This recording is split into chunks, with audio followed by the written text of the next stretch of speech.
Hello my dear students, welcome to केमकेलिवा। कैसे हैं बेटा आप सब लोग? एकदम ठीक हैं। चलो आगे की बात डिस्कस करते हैं। फिजिकल प्रॉपर्टीज सारी कंप्लीट हो चुकी थी बेटा एल्केन्स की।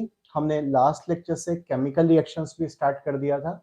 केमिकल रिएक्शन में सबसे पहली रिएक्शन जो अभी तक डिस्कस हुई है that is halogenation of alkane. Alkane के हैलोजिनेशन की कुछ कंडीशंस हमने डिस्कस की थी, जिसका एक ब्रीफ मैं आपको रिव्यू दे देता हूं। क्या कंडीशन होती है? एल्केन का जब हैलोजन के साथ रिएक्शन होता है, सबसे पहली बात ये सनलाइट के प्रेजेंस में होगा या हाई टेम्परेचर पर होगा। ये फ्री रेडिकल मैकेनिज्म को फॉलो करता है। तो डार्क में रिएक्शन पॉसिबल नहीं है, क्योंकि डार्क में फ्री रेडिकल की फॉर्मेशन नहीं हो पाएगी। दूसरी बात, हमने एक प्रॉब्लम इसमें ये देखा था बेटा कि जब हैलोजन अटैक कर रहा था तो हैलोजन बार बार अटैक कर दे रहा था बनने वाले प्रोडक्ट में। तो इससे मोनोहेलाइड, डाईहेलाइड, ट्राईहेलाइड, टेट्राहेलाइड सबका मिक्सचर मिल जाता है। उसके बाद मैं कुछ आपको मैकेनिज्म से रिलेटेड स्टेप्स बता रहा था। याद है मैकेनिज्म? याद है भाई मैकेनिज्म? क्या क्या स्टेप्स थे बताओ? Initiation, propagation, termination. इनिशिएशन में क्या होता था? फ्री रेडिकल की फॉर्मेशन होती है। प्रोपिगेशन में क्या होता है? रेडिकल किसी मॉलिक्यूल के साथ अटैक करता है तो नया रेडिकल और नया मॉलिक्यूल क्रिएट हो जाता है। और टर्मिनेशन में जो भी रेडिकल फाइनली बच गए हैं वो सब आपस में अटैच होकर, दो दो रेडिकल आपस में अटैच होकर किसी न्यूट्रल मॉलिक्यूल की फॉर्मेशंस कर देते हैं, जिससे हमारे कुछ साइड प्रोडक्ट बन जाते हैं। ये सारी बातें हो चुकी थी बेटा। उसके बाद में चलते हुए आपको एक इंपॉर्टेंट पॉइंट बताया था कि अगर अलग अलग हैलोजन की रिएक्टिविटी को कंपेयर करना है तो फ्लोरीन बहुत ज्यादा रिएक्टिव होता है। इतना ज्यादा रिएक्टिव होता है कि एक्सप्लोजन हो जाता है। और क्लोरीन उससे कम रिएक्टिव, ब्रोमीन और कम रिएक्टिव, आयोडीन कुछ जरूरत से ज्यादा ही कम रिएक्टिव हो जा रहा है। तो जिससे आयोडीन इतना स्लो हो जाता है कि अल्टीमेटली रिएक्शन क्या हो जाती? रिवर्स हो जाती। ये सारे पॉइंट हम लोगों ने लिख लिए थे बेटा। थोड़ा सा मैटर बच गया है इसमें। कुछ पॉइंट्स में आपको और बता दूं कि अब प्रॉब्लम ये आ रही कि फ्लोरीन के साथ रिएक्शन नहीं हो पाएगी और आयोडीन के साथ रिएक्शन रिवर्स हो जाएगी। तो अगर हमें कभी फ्लोरो कंपाउंड बनाना है तो कैसे बनाएंगे, या आयोडो कंपाउंड बनाना है तो कैसे बनाएंगे। बस इसको पूरा करके बेटा मैं बाकी जो बची हुई केमिकल रिएक्शंस हैं उस पर आगे प्रोसीड करूंगा। तो चले आगे, चलो आगे चला जाए बेटा इसमें।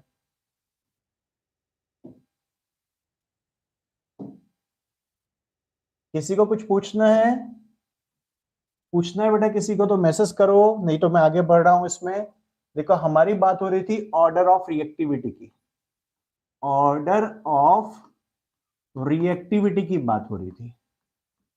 अलग अलग हैलोजन की रिएक्टिविटी को अगर कंपेयर करना है तो फ्लोरीनेशन बहुत फास्ट होता है, फिर क्लोरीनेशन थोड़ा स्लो, ब्रोमीनेशन स्लो और आयोडीनेशन वेरी वेरी स्लो हो जाता है। तो डायरेक्ट फ्लोरो कंपाउंड नहीं बना सकते। यानी आपने अगर एल्केन का फ्लोरीन के साथ डायरेक्ट रिएक्शन कराया तो अल्टीमेटली जैसी रिएक्शन होगा तो इतनी ज्यादा एनर्जी वहां रिलीज होगी कि क्या हो जाएगा? चीजें एक्सप्लोड कर जाएंगी आपकी। तो क्या किया जाए भाई कि हमारा फ्लोरो कंपाउंड बन जाए? देखो बेटा यहां पर अब दो रास्ते हैं आपके पास। क्या है? दो रास्ते हैं आपके पास। या तो आप इसी रिएक्शन को कंट्रोल कर लो, कुछ ऐसा वे आउट सोचो कि जिससे ये रिएक्शन थोड़ा कंट्रोल हो जाए, इसकी स्पीड डाउन हो जाए, रिएक्टिविटी डाउन हो जाए, जिससे एक्सप्लोजन बच जाए। या फिर भाई इस रास्ते नहीं जाएंगे हम जिस रास्ते में हमें एक्सप्लोजन मिल रहा है, हम दूसरे तरीके से सोचेंगे, डायरेक्ट फ्लोरो कंपाउंड नहीं बनाएंगे, इनडायरेक्ट फ्लोरो कंपाउंड बना लेंगे। तो दोनों चॉइसेस हमारे पास है। यानी या तो डायरेक्ट रिएक्शन को कंट्रोल कर लो, और डायरेक्ट रिएक्शन कंट्रोल नहीं हो रहा है तो किसी इनडायरेक्ट रास्ते से उसमें चले जाओ। एक बार जरा आपसे बातचीत भी कर लेते हैं भाई, कौन कौन क्लास में आ चुके हैं।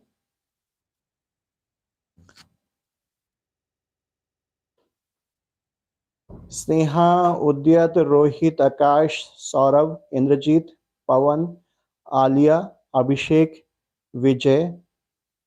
Okay, yes Akash, God bless you everybody बेटा।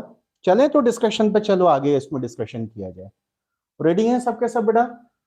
तो चलो जरा लिखेंगे सबके सब, लिखेंगे सबके सब बेटा। जो पॉइंट कल जहां पर हमने ड्रॉप किया था उसी के आगे कैरी करना है। ऑर्डर ऑफ रिएक्टिविटी तो नोट कर लिया था ना सबने? कर लिया था ना ये नोट बेटा? अब जरा फ्लोरीनेशन के बारे में एक पॉइंट लिखना है। चलो लिखेंगे यहां पर बेटा, direct fluorination is not possible.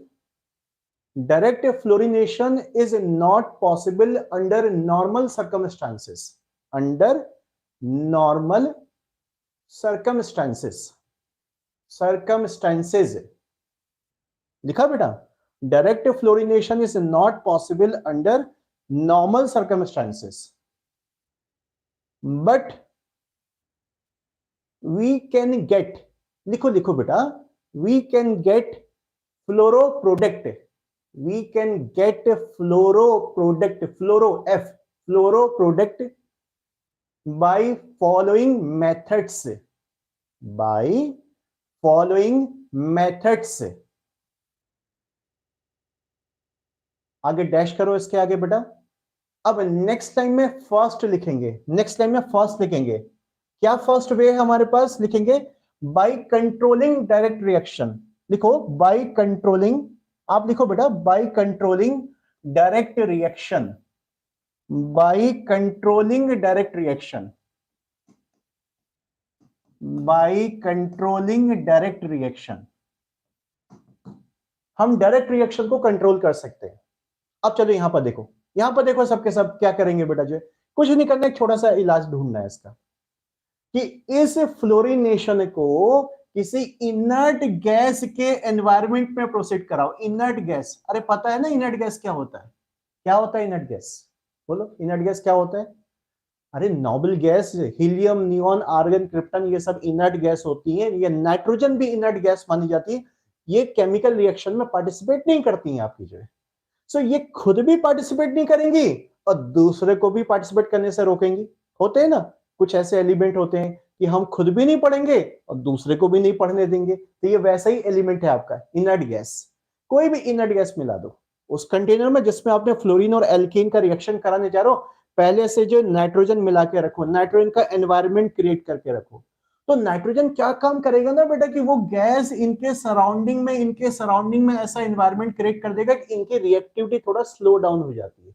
यानी भाई हम खुद भी रिएक्शन नहीं करेंगे और तुम्हारी रिएक्शन को भी बिगाड़ देंगे।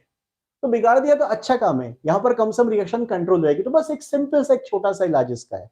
तो चलो जल्दी से लिखेंगे, क्या लिखा था आपने अभी बेटा, बाय कंट्रोलिंग डायरेक्ट रिएक्शन लिखा ना, उसके अंदर लिखोगे, उसके अंदर लिखोगे, चलो बेटा फ्लोरिनेशन इज डन, लिखो fluorination is done in presence of, fluorination is done in presence of inert gas atmosphere या एनवायरमेंट, कुछ भी लिख लो, inert gas environment. Fluorination is done in inert gas environment. बस हो गया काम, हमें कुछ नहीं करना। मतलब ये तरीका देखा होगा कि फिट बैठ दिया, साइंटिस्ट ने चेक किया कि भाई इनर्ट गैस मिलाकर जब हम रिएक्शन को प्रोसीड करें कोई प्रॉब्लम नहीं रही, आराम से रिएक्शन मजे में हो जा रही है, ठीक है। अदरवाइज बेटा कि दूसरा तरीका है, सपोज इनर्ट गैस हमारे पास नहीं है तो हम दूसरे तरीके पे जा सकते हैं। दूसरा तरीका क्या है भाई, कि हमें इनडायरेक्ट मेथड लेनी पड़ेगी। इनडायरेक्ट मेथड, डायरेक्ट मेथड नहीं हो रही तो इनडायरेक्ट मेथड पे जाना पड़ेगा। इनडायरेक्ट मेथड क्या चीज है बेटा, देखो आपको पता है कि क्लोरीनेशन और ब्रोमिनेशन तो हो जा रहा है ना। अरे क्लोरीन और ब्रोमीन तो नॉर्मली रिएक्शन कर रहे हैं, उसमें तो कोई एक्सप्लोजन नहीं हो रहा है। तो कोई भी क्लोरो या ब्रोमो कंपाउंड बना लो पहले, या तो क्लोरो बना लो या ब्रोमो कंपाउंड बना लो। उस क्लोरो या ब्रोमो कंपाउंड को किसी इनऑर्गेनिक फ्लोराइड के साथ रिएक्शन करा दो।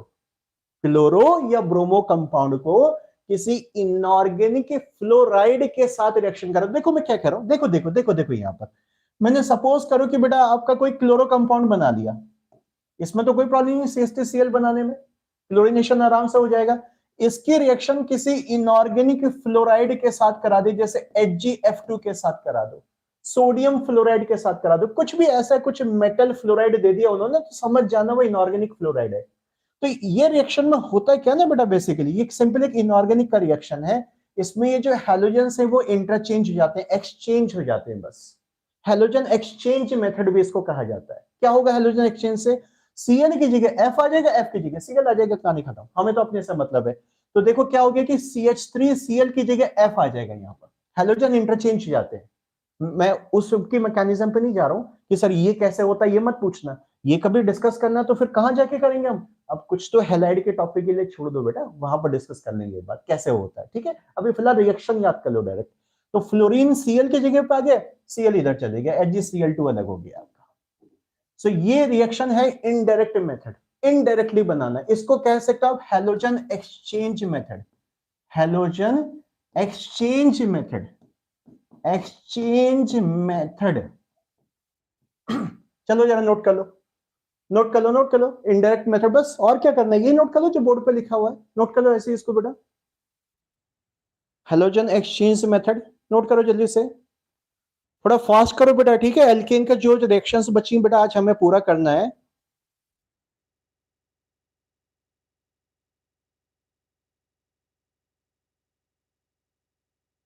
आकाश ऐसी गलती करेगा तो कैसे काम चलेगा बेटा, उसमें आपको ये देखना था कि कितने पॉसिबल तरीके से आप H हटा के Cl लगा सकते हो बेटा। जो भी आपको दिया है पेंटेन, पेंटेन के 3 आइसोमर होते हैं, एन पेंटेन, आइसोपेंटेन, नियोपेंटेन, उनमें किसमें एक ही पॉसिबिलिटी हो सकती, एक H हटाने की, बस नियोपेंटेन में होगा बेटा, नियोपेंटेन में एक ही पॉसिबिलिटी हो सकती है। पर सही तो लिखा है, single monochloro compound in bright sunlight, आज पूछा गया था, मेरे से गलती हो गई, अरे गलती नहीं हुई गधे सॉरी, मुंह से गधा निकल रहा है, बच्चा है तू मेरा, सही लिखा है तूने, नियोपेंटेन ही तो होगा, सही हो गया तेरा आंसर।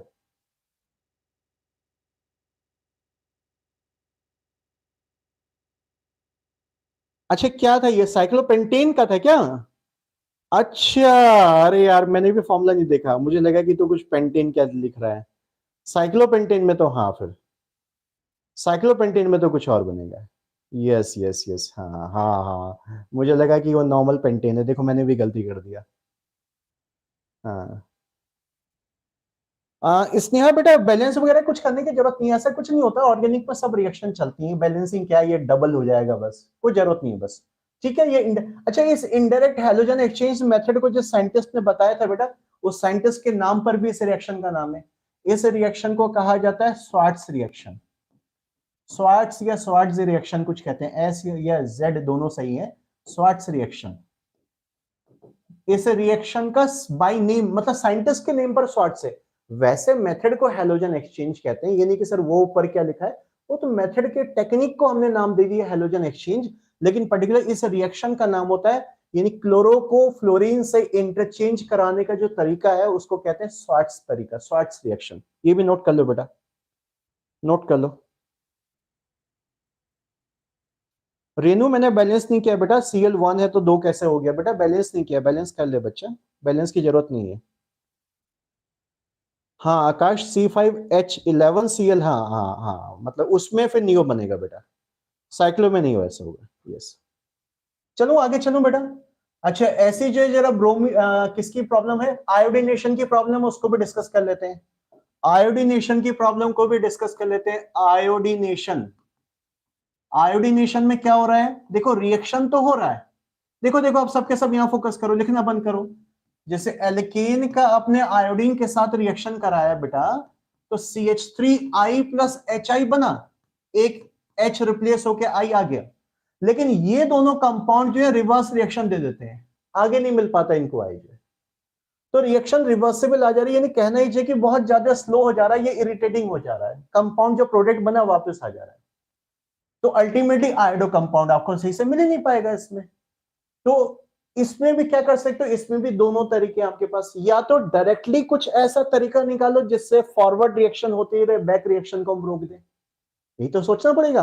साइंटिस्ट ने कैसे दिमाग लगाया हुआ कि भाई पहले तो डायरेक्ट तरीके को ही सोचो कि डायरेक्ट को ही कैसे कंट्रोल किया जाए, डायरेक्ट में सिर्फ फॉरवर्ड रिएक्शन और बैक रिएक्शन किसी तरीके से रोक दो, या फिर नहीं तो इनडायरेक्ट तरीके तो वही है जैसे हमने जो फ्लोरो कंपाउंड बनाया था। तो पहले हम डायरेक्ट मेथड को ही डिस्कस करते हैं कि क्या होता है, डायरेक्ट मेथड को ही कैसे कंट्रोल किया जाएगा उसी की बात करते हैं, डायरेक्ट मेथड को कैसे कंट्रोल किया जाएगा, क्या होगा जरा सोचो, दिमाग लगाओ भाई, इन दोनों का किसी भी तरीके से रिएक्शन आपस में नहीं होना चाहिए, तभी तो रिवर्स आ रहा है ना बेटा, ये दोनों जब रिएक्शन कर रहे हैं तो ये दोनों कंपाउंड रिएक्शन करके वापस बना दे रहे हैं, तो क्या करो, जैसे कंटेनर बना हाथ डाल के एक को बाहर निकाल दो, अब ऑब्वियसली बात है, ये तो एकदम ही बहुत बकवास बात होगी कि हाथ डाल के कंपाउंड को बाहर निकालना, तो साइंटिफिकली क्या बोलना चाहिए कि कुछ ऐसा चीज उसमें मिला दो जो कि किसी एक कंपाउंड को किसी और कंपाउंड में बदल दे, तो जब कंपाउंड बचेगा ही नहीं, मर जाएगा,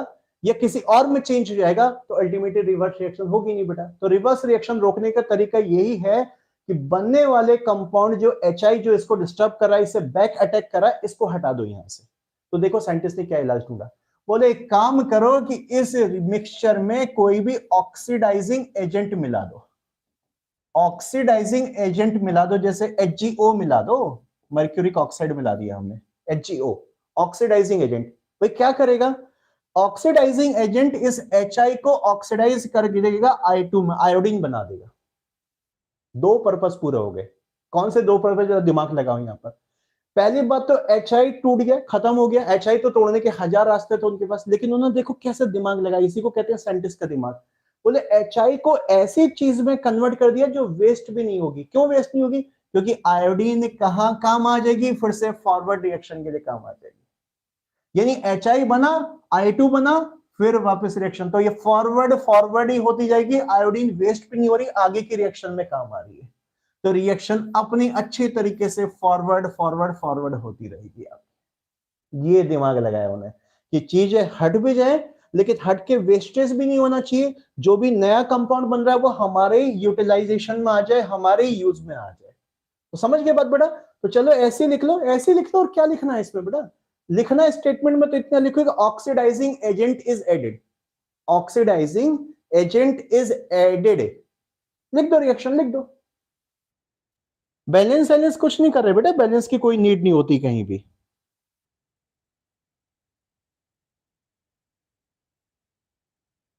हाँ, आप लोगों ने जो तरीके ढूंढे कि सर इंक्रीज रिएक्टेंट, रेनू ने कहा कैटेलिस्ट डाल दो, बिल्कुल उसी टाइप का कुछ है। आकाश ने कहा कि प्रोडक्ट हटा दो।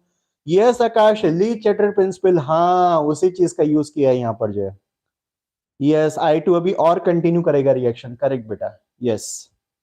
तो HI भी मर गया, और HI मर के जो नई चीज बनी वो वेस्ट भी नहीं हुई, हमारे काम भी आ गई। ये चीज होती है। तो डायरेक्ट मेथड को ही हमने जो कंट्रोल कर लिया एक तरीके से, ठीक है ना बेटा। ये बातें याद रखनी पड़ेगी। देखो अब इसका कोई और कोई तरीका मैं थोड़ी ना आपको बता सकता हूँ बच्चा। जहां पर कुछ चीजें ऐसी होती हैं कि जो आपको मेमोराइज करनी पड़ेंगी, वो तो मेमोराइज ही करना पड़ेगा बेटा, उसका कोई और वे आउट नहीं है। मैं बस जहां पर कुछ लॉजिक होता है वहां लॉजिक बता सकता हूँ आपको। अब इसमें क्या लॉजिक है, तो प्रैक्टिकल चीजें चल रही है बेटा, तो ये तो हमें याद ही रखनी पड़ेंगी सब। अच्छा चलो इनडायरेक्ट मेथड भी लिख लेते हैं बेटा। अगर चलो डायरेक्ट मेथड की बात हो गई, हमारे पास ऑक्सीडाइजिंग एजेंट नहीं है, तो फिर अब भाई दूसरे रास्ते से जाओ, इनडायरेक्ट तरीके से जो आयोडो कंपाउंड बनाओ। डायरेक्ट मत बताओ कैसे, वही कहानी, कोई क्लोरो या ब्रोमो कंपाउंड बना लो। क्लोरो या ब्रोमो कंपाउंड तो बन जाता है, आपको पता है। तो क्लोरो या ब्रोमो कंपाउंड को अब किसी इनऑर्गेनिक आयोडाइड के साथ रिएक्शन करा दो, इनऑर्गेनिक आयोडाइड के साथ रिएक्शन करा दो। जैसे आपने सपोज CH3Cl या CH3Br बना लिया, चलो मैं Br ले लेता हूं, CH3Br बना लिया। इसकी रिएक्शन आपने करा दी इनऑर्गेनिक आयोडाइड के साथ, NaI, HgI2 भी ले सकते हो, NaI ले लिया, कुछ भी इनऑर्गेनिक आयोडाइड जिसमें I होता है बस। तो अल्टीमेटली क्या होगा, सिंपल हैलोजन एक्सचेंज हो जाएगा। ये भी हैलोजन एक्सचेंज है बेटा, Br और I एक दूसरे से इंटरचेंज हो जाते हैं। Na Br के साथ आ जाएगा और Br की जगह पर I आ जाएगा। तो हैलोजन एक्सचेंज प्रोसेस है ये भी आपका। CH3I इस टेक्निक से, इनडायरेक्ट टेक्निक से बना सकते हो, ठीक है बेटा। ये भी अगेन कहना चाहिए कि कौन सी होगी, हैलोजन एक्सचेंज तरीका हो गया आपका, halogen exchange, halogen exchange, by halogen exchange लिख सकते हो चाहे तो। चलो नोट कर लो, चलो नोट कर लो, और कुछ नहीं करना है बेटा इसमें, ठीक है। नोट कर लो, नोट कर लो इसको। इसे जिस साइंटिस्ट ने एक्सप्लेन किया था ना, वो साइंटिस्ट का नाम भी लिख देता हूं बेटा। फिंकल स्टीन रिएक्शन बोलते हैं इसको, Finkelstein, Finkelstein reaction. अब स्पेलिंग थोड़ा गलत होगी, कोई बात नहीं, पता ही है तुम्हें, स्पेलिंग सब गलत होती है। फिंकल स्टीन रिएक्शन बेटा, फिंकल स्टीन रिएक्शन। फ्लोरो कंपाउंड बनाने का जो इनडायरेक्ट तरीका था उसको स्वार्ट्स बोलते हैं, और आयोडो का जो इनडायरेक्ट तरीका बेटा उसको फिंकल स्टीन कहा जाता है, Finkel Stein.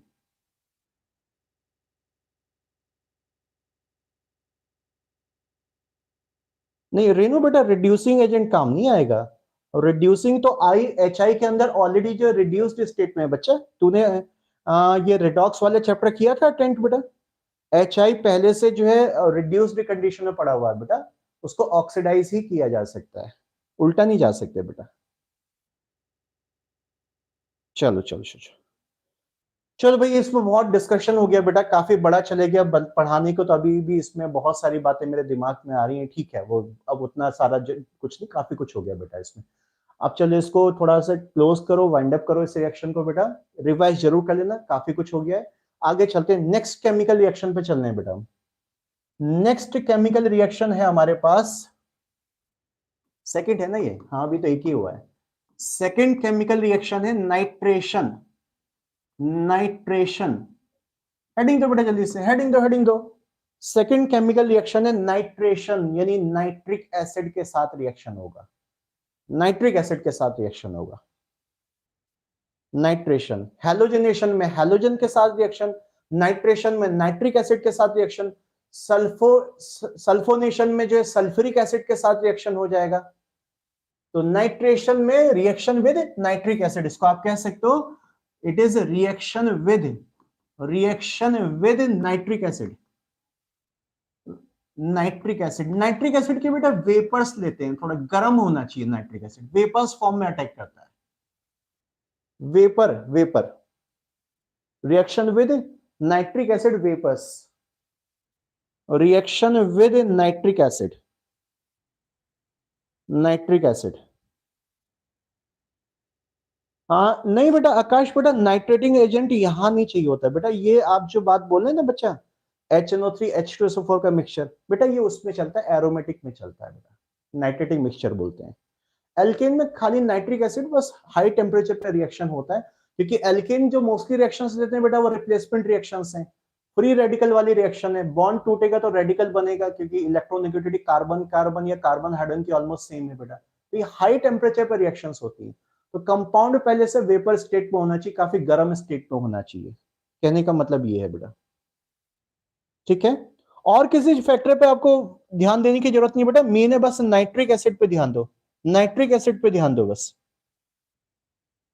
Vapour phase of nitric acid हमें चाहिए, या इसको फ्यूमिंग नाइट्रिक एसिड भी बोल सकते हो, फ्यूमिंग जिसमें से फ्यूम निकल रहे हो, गरम गरम वो वेपर्स निकल रही हो, उसको फ्यूमिंग नाइट्रिक एसिड कहा जाता है। देखो रिएक्शन जैसे मैंने बोला बेटा कि हाई टेम्परेचर पर रिएक्शन हो रही, वैसे भी एक जो कंपाउंड है जो अटैक करने जा रहा है ये आपका वेपर स्टेट में, तो फ्री रेडिकल मैकेनिज्म होगी। अब जरा समझना कंपाउंड कैसे बनाएंगे, प्रोडक्ट कैसे बनाएंगे। मैं एक एग्जांपल लेके चल रहा हूं, सबके सब जरा फोकस करना है बेटा, एकदम फोकस करो, अभी नोट मत करना है, कुछ भी कुछ नोट नहीं करना है। ये इथेन है, अच्छा चलो मैं मीथेन पे पहले समझा देता हूं। मीथेन पर अगर नाइट्रेशन कराना तो कोई प्रॉब्लम नहीं है, मीथेन से ही बात करते हैं। चलो मीथेन पे नाइट्रेशन कराना तो कुछ नहीं है, नाइट्रेशन आप ऐसे समझ सकते हो, इसको HONO2 लिख देता हूं, ऐसी आदत डालो नाइट्रिक एसिड को लिखने की, HONO2। इसका फायदा ये होगा ना बेटा, देखो इस कंपाउंड से H हटाना है हमको, H यहां से हट जाएगा, OH यहां से हट जाएगा, पानी हट जाएगा, और H हटा के NO2 आ जाएगा। जैसे पुरानी रिएक्शन में H हटा के हेलोजन आया था ना बेटा, यहाँ पर H हटा के NO2 आ जाएगा, तो अल्टीमेटली ये बन जाएगा CH3NO2, नाइट्रोमीथेन, नाइट्रो एल्केन बन गया आपका जो है, सिंपल इस तरीके से। वैसे मैं आपको इतना बता दूं कि इसमें जो अटैकिंग स्पीशीज होती है वो NO2 फ्री रेडिकल होती है, ये अटैक करता है जाकर। जैसे पुरानी रिएक्शन में Cl फ्री रेडिकल अटैक कर रहा था ना, इसकी मैकेनिज्म पूरी नहीं बताऊंगा, बट इसमें समझाऊंगा कुछ बातें आपको। डायरेक्ट इतना याद रखो कि NO2 रेडिकल अटैक करता है इसमें एल्केन पर। जरा रिएक्शन लिख लो और अटैकिंग रिएजेंट में लिख लो, अटैकिंग स्पीशीज या attacking reagent NO2 free radical. जरा लिखो इस बात को, लिखो लिखो लिखो लिखो, आगे कुछ बातें समझा रहा हूं, सबके सब नोट डाउन करेंगे बेटा, नोट करो नोट करो नोट करो, इसको नोट करो भाई।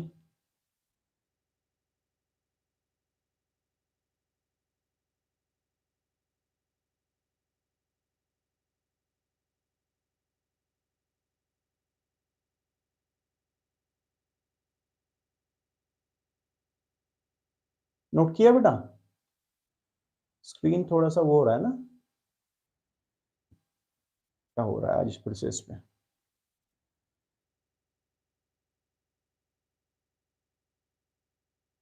Okay, NO2 free radical attack करता है बेटा। अब जरा इथेन पे देखना, मेन चीज समझ में आएगी इथेन पर बेटा, इथेन पर हाई टेम्परेचर पर रिएक्शन हो रही है बेटा, तो किसी भी एल्केन में जो है दो पॉसिबिलिटीज होती है ब्रेक होने के लिए, दो चीजें, दो टाइप के बॉन्ड ब्रेक होते हैं। देखो क्या, एक तो बेटा कार्बन हाइड्रोजन का बॉन्ड ब्रेक हो सकता है, या फिर कार्बन कार्बन के बीच का बॉन्ड ब्रेक हो सकता है। मैं इसको थोड़ा सा अगर ओपन करके लिखूं, एक बार ऐसा करते हैं, इसको थोड़ा ओपन करके लिख देते हैं, आपको और क्लैरिटी इसमें हो जाएगी। कार्बन कार्बन, इस कार्बन पे 3 हाइड्रोजन लगे हुए हैं और इस कार्बन पे भी 3 हाइड्रोजन लगे हुए हैं बेटा। सो NO2 रेडिकल का अटैक हो रहा है इस पर, तो रेडिकल तो बाद में अटैक करेगा, पहले इसका बॉन्ड ब्रेक करके रेडिकल बनाओ, फिर दोनों रेडिकल को अटैच करा के प्रोडक्ट बना देंगे। सिंपल सी बात है।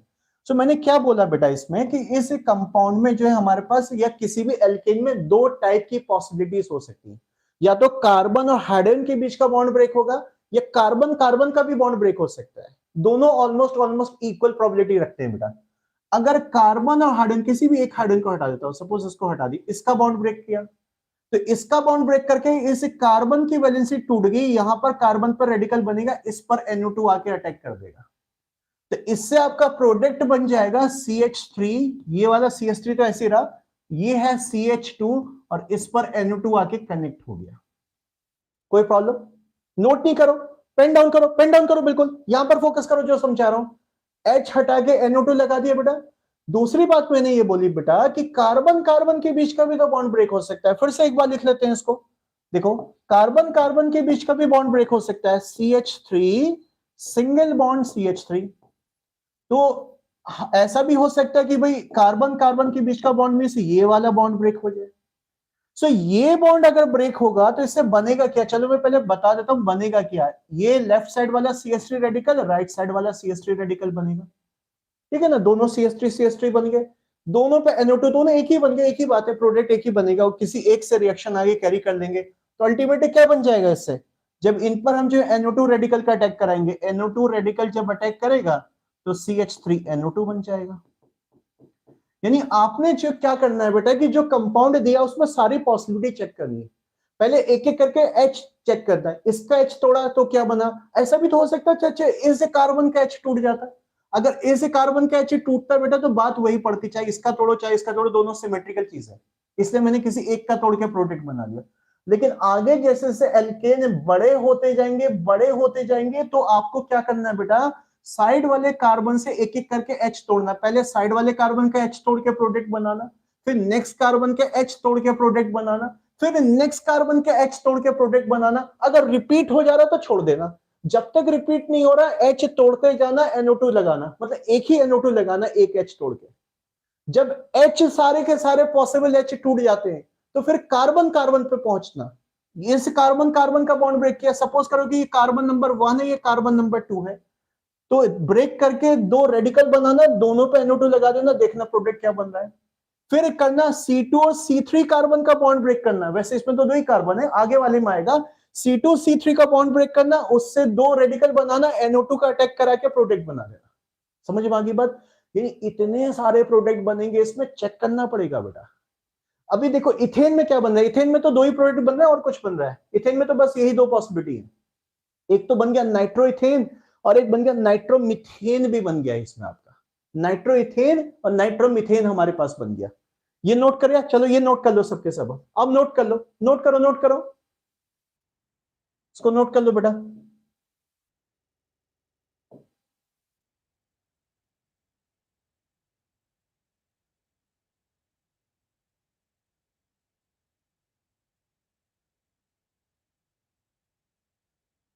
इसको नोट करने के बाद अभी हम जो है प्रोपेन पे चलेंगे। प्रोपेन आपको करना है, देखते हैं कितनों को कितना समझ में आया भाई।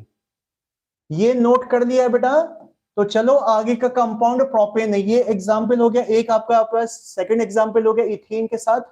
अब जरा थर्ड एग्जाम्पल लेना है आपको प्रोपेन के साथ।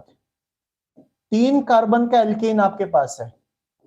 मैं वेट कर रहा हूं, मुझे बताओ जरा कि कितने टाइप के आपको नाइट्रो एल्केन मिल रहे हैं यहां पर। NO2 रेडिकल इस पर अटैक करने आ रहा है, कितने प्रोडक्ट दिख रहे हैं आपको। आराम से बना लो पहले, जल्दीबाजी कुछ नहीं है बेटा, बना लो पहले, उसके बाद मुझे आंसर देना।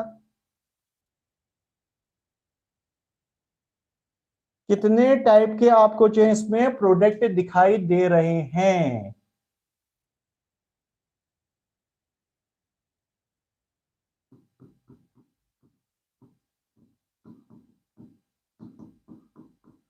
बताओ।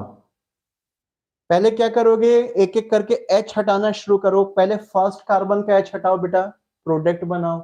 सेकंड कार्बन का H हटाओ, प्रोडक्ट बनाओ।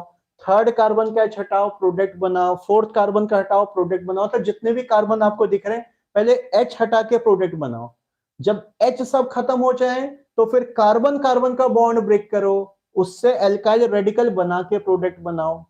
जरा टोटल देखो तो कितने बन रहे हैं, टोटल बता दो चलो मुझे, टोटल कितने बन रहे हैं। आकाश बेटा कितने बने टोटल तेरे ये? हाँ बेटा, इन सबको नाइट्रो पहले लिखा जाता है बेटा, नाइट्रेट नहीं बोलते बेटा इनको, नाइट्रो एल्केन, जैसे नाइट्रोमीथेन, नाइट्रो इथेन, नाइट्रोप्रोपेन ऐसा बोलते हैं बेटा, ठीक है। प्रोपेन नाइट्रेट नहीं बोलते बेटा, ये गलत नेम हो गया बेटा। नाइट्रो कहा जाता है, NO2 को बेटा नाइट्रो कहते हैं। आकाश कह रहा है 6 बन रहे हैं टोटल। बाकी क्या कह रहे हैं, ऋषा, रेनू, बाकी सब बोलो बेटा कितने बन रहे हैं बताओ। स्नेहा, विजय, अभिषेक, आलिया, पवन, इंद्रजीत, सौरभ, सबके आंसर आने चाहिए बेटा। ऋषा ने कहा है 5 बन रहे हैं, ओके देखो यहीं से।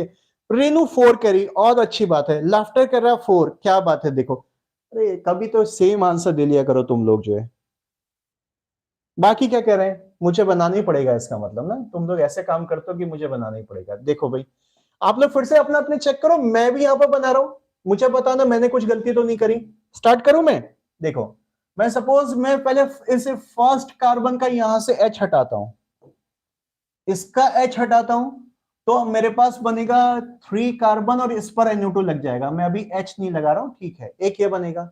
अगर मैं इसका H हटाता हूं बेटा, तो इससे बन जाएगा बीच वाले कार्बन पे NO2 आ जाएगा, 2 नाइट्रोप्रोपेन बन जाएगा, ठीक है। और थर्ड का H हटाऊं क्या? नहीं, वो तो रिपीट हो जाएगा ना बेटा। इसका हटाओ या इसका हटाओ, दोनों तो के दोनों टर्मिनल है, फर्स्ट फर्स्ट आइडेंटिकल है, सिमेट्रिकल स्ट्रक्चर है, रिपीट हो जाएगा बस। H हटाने वाली कहानी तो पूरी होगी, बस बस बस H हटा के तो बस यही बन पाएंगे। अब जरा कार्बन कार्बन का बॉन्ड ब्रेक करना शुरू करते हैं, कार्बन कार्बन का बॉन्ड ब्रेक करते हैं। चलो पहले फर्स्ट और सेकंड कार्बन के बीच का बॉन्ड ब्रेक करते हैं। तो इससे हमारे 2 रेडिकल बने, कौन कौन से बने? एक तो बन गया हमारे पास ethyl radical, CH3 CH2 radical, ठीक है ना बेटा। और एक यहां से बन गया CH3 रेडिकल। ये दोनों अपने अपने रास्ते जाके NO2 NO2 से कनेक्शन कर लेंगे। तो दोनों का NO2 NO2 से कनेक्शन ले लेते हैं भाई, कि क्या बन जाएगा इससे, इसका इससे एक प्रोडक्ट बन जाएगा जब NO2 रेडिकल इस पर आएगा, CH3 CH2 NO2, nitro ethane बन गया भाई। इसका क्या बन जाएगा, NO2 रेडिकल के साथ जब प्रोडक्ट आएगा तो नाइट्रोमीथेन बन गया। अच्छा, अभी हमने फर्स्ट और सेकंड के बीच में बॉन्ड ब्रेक किया ना। अच्छा, सेकंड और थर्ड के बीच में बॉन्ड ब्रेक करेंगे तो वही बात आएगी, इधर से इथाइल आ जाएगा, यहां से मिथाइल आ जाएगा, बस। इसमें तो और कोई चॉइस मुझे नहीं लग रही बेटा, मैं गलत हूं तो बताओ, मुझे तो बस और कोई चॉइस नहीं लग रही। तो कितने बन गए भाई, एक ये बन गया, एक ये बन गया, एक ये आइसो वाला बन गया था आपका, एक एन बन वाला बन गया था आपका। 4 ही तो बन रहे हैं बेटा। आकाश 6 कहां से आ गए, ऋषभ बेटा 6 कहां से आ गए, आलिया कभी 6 आया बेटा कैसे, स्नेहा ने 4, यस। रेनू, लाफ्टर, स्नेहा, आप मुझे करेक्ट लेवल बताओ, मैं गलत हूं तो मुझे बताओ, कहीं पर कुछ मिस्टेक होगी क्या?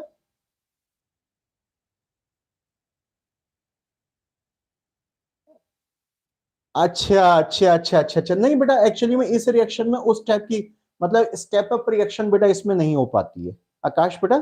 इसमें स्टेप अप रिएक्शन होने के चांसेस जो है ऑलमोस्ट नेग्लिजिबल होते हैं बेटा, ठीक है। आपने उस तरीके से किया, ओके ओके, वैसे सोचा अच्छा है आपने। हाँ, और ऋषा ठीक है बेटा, 4 ही बनेंगे इसमें। अच्छा, आलिया ने तीनों का नहीं बेटा, रिपीट हो जाएगा, ठीक है ठीक है, 4 ही बनेंगे बेटा।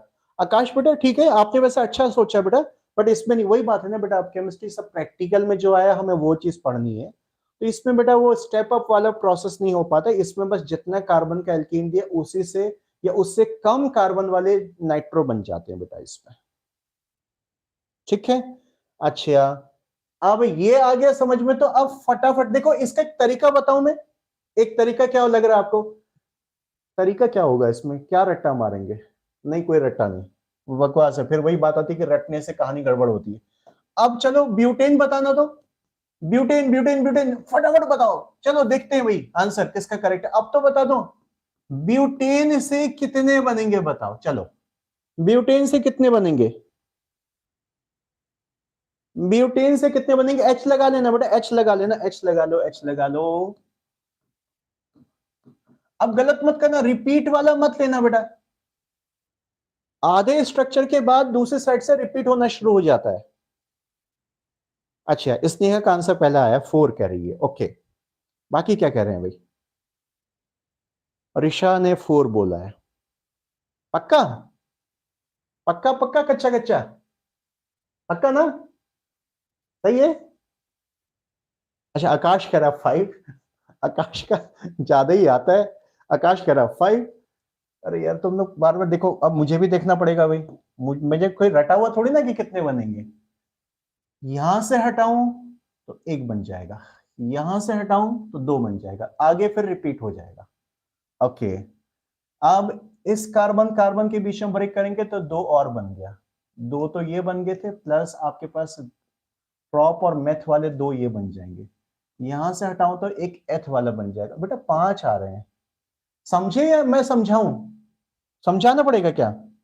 आपने एच तो हटा के बना लिया होगा, आई थिंक एच हटा के तो सबने ही बना लिया होगा। 1 पोजीशन पे NO2 और 2nd पोजीशन पे NO2, वो तो डायरेक्ट सबको समझ में आ गया है। 1 पोजीशन पे NO2 और 2nd पोजीशन पे NO2, तो ठीक है चलो जो है।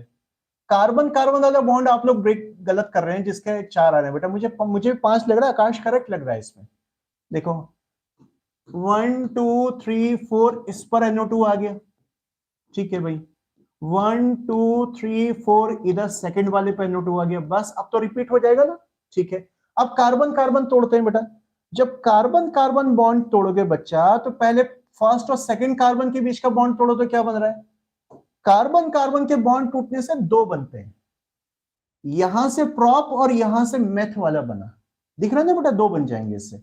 एक तो 3 कार्बन आएगा, इस पर NO2 आ जाएगा, और एक यहां पर NO2 आ जाएगा, ये हो जाएगा आपके पास।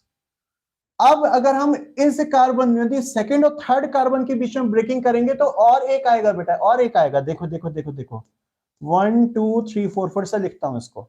मैं ये कह रहा हूं बेटा कि सेकंड और थर्ड के बीच में ब्रेकिंग करोगे ना, तो ये एथ और एथ, इथाइल इथाइल रेडिकल, ये तो दोनों सेम जैसे रेडिकल है, एक ही बार लिखो इसको, तो इससे आपका इथाइल रेडिकल बनेगा, और इथाइल रेडिकल पर NO2 लगा सकते हो, इस पर NO2 लगा सकते हो बेटा, ये भी इथाइल देगा, ये भी इथाइल, इथाइल पहले तो आया नहीं ना कहीं भी, रिपीट तो हो नहीं रहा है, तो टोटल तो 5 लग रहे हैं बेटा इसमें, 5 लग रहे हैं, 5 बच्चा, 5 5 5 5 5 5, ठीक है ना।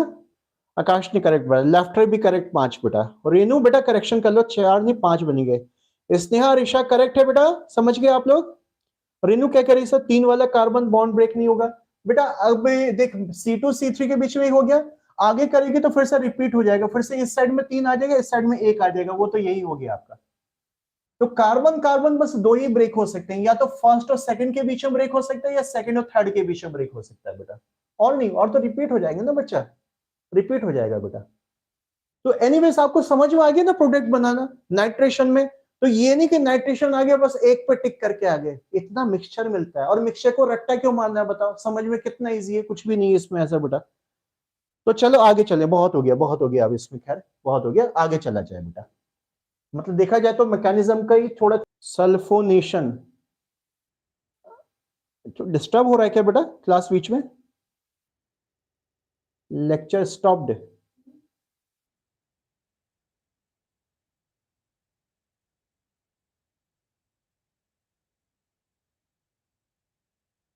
लेक्चर स्टॉप्ड, नहीं आई थिंक आप ठीक है बेटा, बीच में मुझे भी लगा कि शायद नेटवर्क हो गया था, ठीक है ना। चलो चलो चलो चलो बात करते हैं बेटा, सल्फोनेशन नंबर 3 है ना रिएक्शन ये, सल्फोनेशन। सल्फोनेशन, आपको कई बार बोला कि बेटा पीएच और एफ दोनों स्पेलिंग करेक्ट है, वो एक सिर्फ इतना है, कोई अमेरिकन इंग्लिश है, मतलब समझते हो कि यूएस और यूके का इंग्लिश, कोई फर्क नहीं पड़ता, कुछ भी लिख लो। सल्फोनेशन, मुझे एफ लिखने की आदत है, सल्फोनेशन। सल्फोनेशन में क्या होगा, सल्फ्यूरिक एसिड के साथ रिएक्शन होगा, बहुत ज्यादा इंपॉर्टेंट नहीं है, बस सिंपल से एक पॉइंट इतना याद रखना बेटा एक्चुअली सल्फोनेशन में भी H हटकर जो है SO3H ग्रुप आता है, यानी ये है देखो सल्फ्यूरिक एसिड H2SO4। H2SO4 भी अच्छा होगा बेटा कि आप फ्यूमिंग सॉरी H2SO4 3 क्यों लिख दिया भाई मैंने, H2SO4 बेटा H2SO4 फ्यूमिंग सल्फ्यूरिक एसिड लेना बेटा। आपको पता है H2SO4 में फ्यूम बनाने के लिए क्या किया जाता है, इसमें SO3 मिला देते हैं बेटा, SO3 जो होता है H2SO4 की ड्राई गैस होती है, नहीं समझ में आया? अरे SO3 को जब पानी में मिलाते हो ना तभी तो H2SO4 बनता है। SO3 को पानी के साथ अटैच करा के देखो फॉर्मूला यही बनेगा, अरे यही बनेगा पक्का फॉर्मूला है। इसमें H2O मिला के देखो प्लस H2O, फॉर्मूला यही बन जाएगा H2SO4। तो H2SO4 की जो एनहाइड्रस फॉर्म है, एनहाइड्रस मतलब पानी हटा के SO3, गैस फॉर्म SO3 है, और जो इसकी वेट फॉर्म है वो H2SO4 है। तो इसमें से फ्यूम निकालने तो इसमें से इसकी गैस फॉर्म मिला दो, इसमें SO3 इसमें मिक्स करा देते हैं। इस मिक्सचर को कहा जाता है बेटा फ्यूमिंग H2SO4। समझ में आई बात? इस मिक्सचर को क्या कहते हैं, फ्यूमिंग सल्फ्यूरिक एसिड बोलते हैं बेटा इसको, फ्यूमिंग सल्फ्यूरिक एसिड, या इसको ओलियम भी कहा जाता है। ओलियम याद है, कहीं मैंने शायद आपको रिडॉक्स में कहीं कुछ बताया था, पता नहीं, ओलियम भी बोलते हैं बेटा इसको, ओलियम भी कहा जाता है। कुछ लोग इसका फॉर्मूला मिलाकर लिख देते हैं, ठीक है, इच्छा है भाई जिसको जैसा लिखना। H2S2O7 देखो, देखो फॉर्मूला मिला दो, S के 2 हो गए, O के टोटल 7 हो गए, H2S2O7 ओलियम। वो H2S2O7 से कंफ्यूजन क्रिएट होता है, लेकिन ठीक है, कुछ होते हैं करामती स्मार्ट लोग ऐसे ही लिखते हैं बिना बात के, पता नहीं क्यों। अच्छा है कि ऐसा लिखो ना, उसमें SO3 मिला दिया, फ्यूमिंग। बेटा इसमें होता है क्या, खैर ज्यादा बात नहीं करेंगे, मेन बात है कि ये जो रिएक्शन है ना, इस रिएक्शन के लिए बड़े एल्केन होने चाहिए, छोटे एल्केन पे अटैक नहीं हो पाता, देखा गया प्रैक्टिकली। इसका कोई ज्यादा डिटेल सिलेबस में नहीं है। मिनिमम लगभग 6 कार्बन या 6 से ऊपर के कार्बन ही इसमें पार्टिसिपेट कर पाते हैं, एल्केन जिसमें मिनिमम 6 कार्बन हो। या फिर अगर छोटा एल्केन है भी तो उसमें 3 डिग्री के कार्बन होना चाहिए अटैक होने के लिए, क्योंकि आपको पता है 3 डिग्री का H को हटाना सबसे इजी होता है।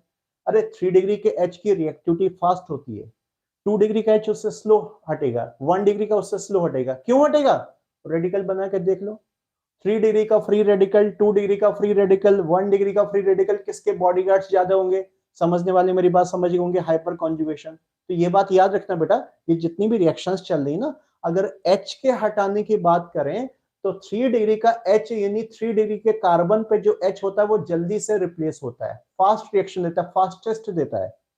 उसके बाद 2 डिग्री का उससे स्लो देता है, और 1 डिग्री पे काफी स्लो रिएक्शन होती है। तो मैं इसमें क्या कह रहा था कि या तो स्ट्रक्चर में 3 डिग्री का कार्बन हो, जैसे ये है आपके पास, ये स्ट्रक्चर है हमारे पास, और यहां पर H लगा हुआ है। सो ये जो कार्बन है, ध्यान से देखो, ये कार्बन जो है आपका 3 डिग्री का कार्बन है बेटा। तो इसका H हटना सबसे इजी होता है, क्योंकि इसको जब हटाओगे तो रेडिकल बनेगा 3 डिग्री कार्बन। 3 डिग्री कार्बन पे 9 हाइपर कॉन्जुगेटिंग फॉर्म्स है, अच्छा खासा स्टेबल होता है, तो इसलिए जल्दी से रिएक्शन भी करना चाहता है बेटा। समझ में आ गई की बात जो है? सो इस टाइप के कंपाउंड सल्फ्यूरिक एसिड से, फ्यूमिंग सल्फ्यूरिक एसिड से जल्दी रिएक्शन कर लेते हैं। अब मैं सल्फ्यूरिक एसिड को ऐसे लिख रहा हूं, मतलब इसको मत सोचो आप, ये मत सोचो मैं इसी पे टारगेट कर रहा हूं, H2SO4। तो H2SO4 को मैंने HOSO3H लिखा, आप समझ लोगे HO मैंने हटा के क्यों लिखा है, जैसे HONO2 लिखा था बेटा, ताकि जब मैं यहां से H हटाऊं तो वाटर मुझे इजीली हो जाता है बनाना। ये आदत है, मेरी आदत है ऐसी, आप भी ऐसी रख लो, HOH पानी निकल गया, SO3H आके कनेक्ट हो गया, तो प्रोडक्ट बना दो बस। तो प्रोडक्ट बन गया इसमें, इस 3 डिग्री कार्बन पर SO3H अटैच हो जाएगा, इसको सल्फोनेशन कहा जाता है। SO3H अटैच हो जाएगा तो इसको सल्फोनेशन कहा जाता है। ठीक है बेटा, ये सल्फोनेशन होता है। तो आप रिएक्शन नोट कर लो, रिएक्शन नोट कर लो, मैं स्टेटमेंट बाद में दिखा देता हूं, कोई बात नहीं, आप रिएक्शन नोट कर लो। ये नोट हो गया, जैसे बेटा थोड़ा छोटा कर दे रहा हूं, इसके नीचे एक और लिख देता हूं। या मैंने क्या बोला कि बेटा फिर बड़े कार्बन, अगर N एल्केन है, नॉर्मल एल्केन है, तो 5 या 6 कार्बन हो, तो 5 6 बस ऐसी बुक में लिखा हुआ है, ठीक से नहीं पता, तो मैं 6 कार्बन का एल्केन ले लेता हूं। 6 कार्बन वाला बड़ा एल्केन ही फिर इसमें पार्टिसिपेट कर पाता है बेटा,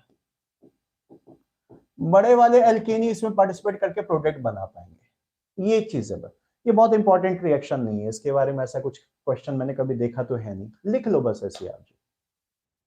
इधर वाले पे लगा देना SO3H, इस पे भी लगा सकते हो, प्लस इस पे भी लगा सकते हो, दोनों पे पॉसिबिलिटी है, दोनों का मिक्सचर बना सकते हो इसमें। लिख लो लिख लो लिख लो, बोर्ड का नोट कर लो, उसके बाद स्टेटमेंट लिखवा देता हूं बेटा मैं।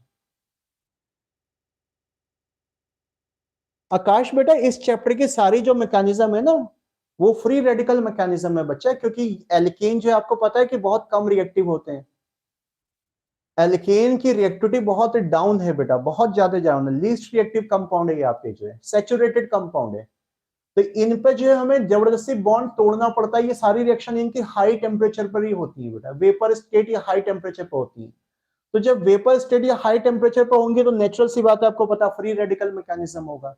तो ये सब फ्री रेडिकल सब्स्टिट्यूशन रिएक्शंस देते हैं। सब्स्टिट्यूशन समझ रहे हो बेटा, कि H को हटा के कुछ और आ जाता है, उसको रिप्लेस कर देता है, इसको कहा जाता है सब्स्टिट्यूशन प्रोसेस। सब्स्टिट्यूट करना, सब्स्टिट्यूशन रिएक्शंस होती है बेटा। तो ये सब के सब जो है सब्स्टिट्यूशन रिएक्शंस होती हैं। हाँ बेटा, स्नेहा बेटा सब में वही सब्स्टिट्यूशन रिएक्शंस है, फ्री रेडिकल सब्स्टिट्यूशन प्रोसेस होती है बेटा ये सब के सब।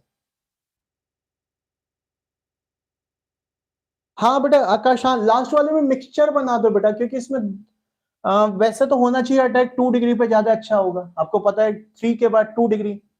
इस पे 1 डिग्री वाले पे देखा गया, बड़े एल्केन पे देखा गया, बना दो, दोनों के दोनों बना दो, कोई ऐसी बात नहीं है। कुछ कोई पूछने वाला नहीं है, ये रिएक्शन कहीं नहीं आने वाली है। क्या कह रही है ऋषा बेटा? सर एक मैराथन क्लास ले लीजिए नीट की प्लीज। ले लेंगे बेटा, ऐसी कोई बात नहीं, आप इतना वो कह रहे हैं तो ले लेंगे, कोई आप लोग आपस में डिसाइड करके मुझे बता दो। मैंने आपको पहले भी बोला था, कई बार मैं बोलता हूँ कि जो नीट के बच्चे हैं, तो क्योंकि मुझे तो पता नहीं चलता ना बेटा कि कौन कौन नीट में आप लोग प्रिपेयर कर रहे हैं, जो 12th का करेंटली कर रहे हैं, मतलब 11th वाले तो आराम से हैं। अगर ऐसा कुछ हो रहा है, कोई टॉपिक अगर पढ़ाना है तो बेटा आप लोग आपस में थोड़ा सा डिसाइड कर लो और मुझे बता दो अगर ऐसा कुछ है तो।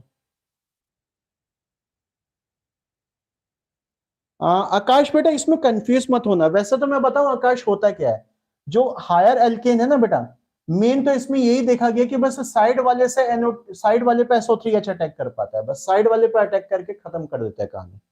आपको ज्यादा प्रॉब्लम हो रही तो बस एक ही बना के छोड़ दो, क्योंकि दिमाग में वही आ रही कि सर जैसे आपने बताया था इतने बन सकते हैं, इसमें नहीं बेटा, इसमें बस साइड वाला बना के छोड़ दो, बस इस पर डिस्कशन नहीं करेंगे, इसमें ऐसे ही देखा गया है। मतलब एक्चुअल मैकेनिज्म हो सकता है कुछ चेंज हो जाती होगी, इस टाइप से नहीं बन पाते इसमें।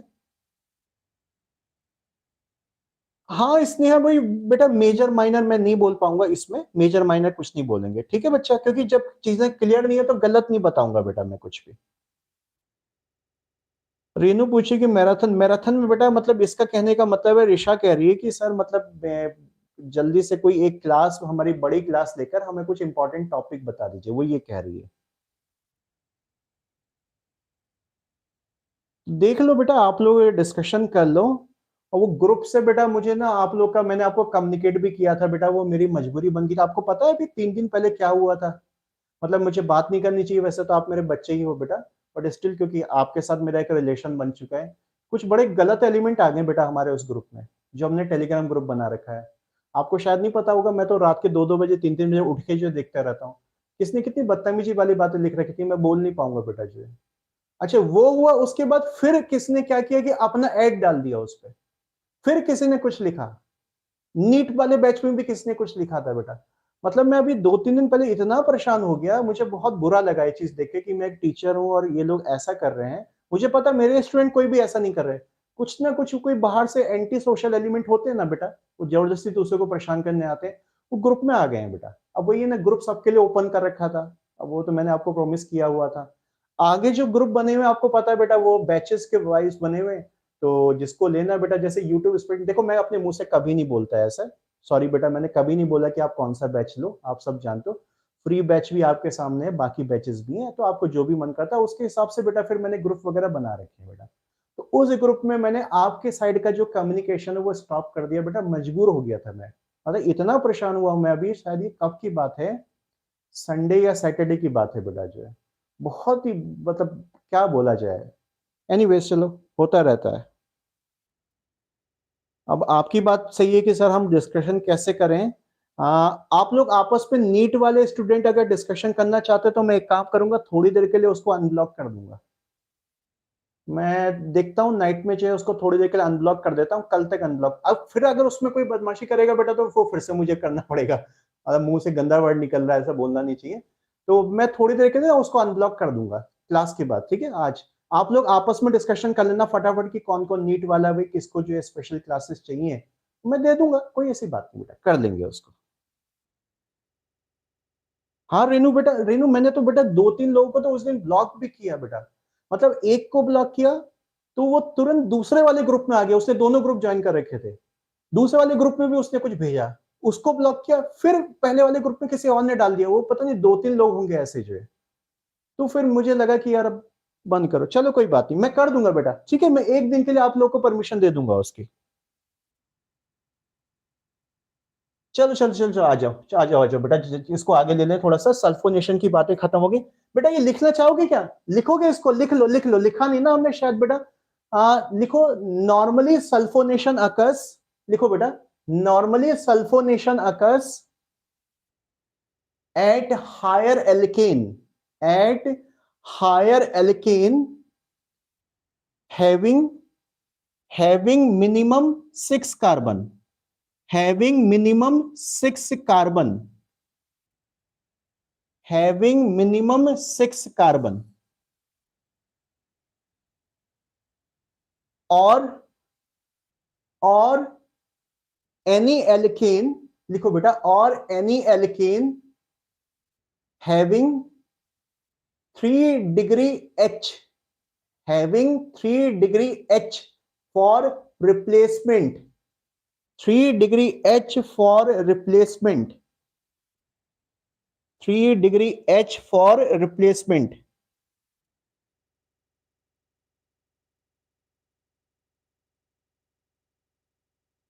ठीक है बेटा, चलो सल्फोनेशन हो गया, नाइट्रेशन हो गया। अब ना आप कहना चाहिए तो सब बकवास बकवास टाइप की रिएक्शंस लगी, छोटी मोटी फालतू फालतू रिएक्शंस लगी, लेकिन वही बात है बेटा, क्वेश्चन तो किसी से भी आ सकता है। नेक्स्ट कौन सी है बेटा, 3 होगी ना, halogenation, nitration, sulphonation. Fourth chemical reaction पे बात कर लेते हैं बेटा, फोर्थ केमिकल रिएक्शन ले लेते हैं, चलो आइसोमराइजेशन, आइसोमराइजेशन। एक मिनट, ये नहीं लेते, ये नहीं लेते, एक अच्छी सी रिएक्शन है यार दिमाग में आ गई, पायरोलिसिस, पायरोलिसिस, पायरोलिसिस, ये इसको जो बेटा थर्मल क्रैकिंग भी बोलते हैं, और क्रैकिंग या थर्मल डिसोसिएशन भी कह सकते हो, थर्मल क्रैकिंग भी बोल सकते हो, थर्मल क्रैकिंग, क्रैक हो जाना, टूट जाना, कंपाउंड टूट जाएगा। अब देखो नाम से ही पता चल रहा है कि कंपाउंड तोड़ना चाह रहे हैं तो भाई बहुत गर्म करना पड़ेगा, सुपर हीट कर देंगे उसको जो है, अल्टीमेटली बेचारी कार्बन चेन जो है, एल्केन की कार्बन चेन जो टूट जाती है, कई सारे रेडिकल बनेंगे, अल्टीमेटली उससे प्रोडक्ट बन जाएगा। ये खाली हीट करने वाली प्रोसेस है, इसमें किसी के साथ रिएक्शन नहीं होता। नोट कर लो बेटा, हेडिंग नोट कर लो, मैं साइड हो जाता हूं, हेडिंग नोट कर लो बेटा, हेडिंग नोट कर लो सबके सब। क्रैकिंग बोलते हैं, पायरोलिसिस बोलते हैं, थर्मल क्रैकिंग, थर्मल डिकम्पोजिशन भी बोल देते हैं लोग इसको। पायरोलिसिस है, पैरालिसिस नहीं है, पायरोलिसिस है, ध्यान से देखना, लिखो लिखो, पायरोलिसिस, पायरोलिसिस ये क्या है आप लिख लो, चाहे तो इसके नीचे की स्टेटमेंट लिख लो बेटा, इट इज हीटिंग, लिखो बेटा, it is heating of alkene, heating of alkane at high temperature, heating of alkane at high temperature, high temperature, normally more than 400 degree celsius, normally more than 400 degree celsius, मतलब 400-500 degree पे जाके heat करना पड़ता है बेटा, normally 400 degree Celsius. Sneha Indrajit बेटा छोड़ दो, वो क्या बोल रहा था जो, रहने दो बेटा, उनका हम क्यों डिस्कशन कर रहे हैं, वो लोग अभी क्लास देख के खुश हो रहे होंगे, क्यों करना है बेटा, स्टूडेंट थोड़े ना ये काम करते हैं, छोड़ दो बेटा, ये चीज चलती रहती है। मतलब आपसे मैं कभी बोलना नहीं चाहता ऐसी बातें बेटा, इवन मुझे तो बेटा पर्सनल टेलीग्राम ग्रुप में जो है उल्टी सीधी बातें लोग बोल देते हैं, पर्सनल नंबर तो सबके सामने डिस्प्ले हो ही रहा है, व्हाट्सएप पे आता रहता है। अभी बोल दूं सही में क्या बोल रहा था कि अब ये फ्री क्लास लेना बंद कर दे, भाई इतना गंदा तरीके से उसने बोला है किसी ने, छोड़ दो, रहने दो ऐसे लोगों को, क्या है कैसा नहीं है करके जो है, मतलब ज्यादा स्मार्ट मत बन, बस क्या बोला जाए, ठीक है, इग्नोर करो इन लोगों को बेटा सबको। चलता है सब। पायरोलिसिस थर्मल क्रैकिंग लिखा बेटा, it is heating of alkane at higher temperature, normally more than 400 degree Celsius. Continue करेंगे इसको बेटा, so that lower alkane and alkenes, lower means छोटे छोटे, lower alkanes and alkenes are formed, lower alkanes and alkenes are formed.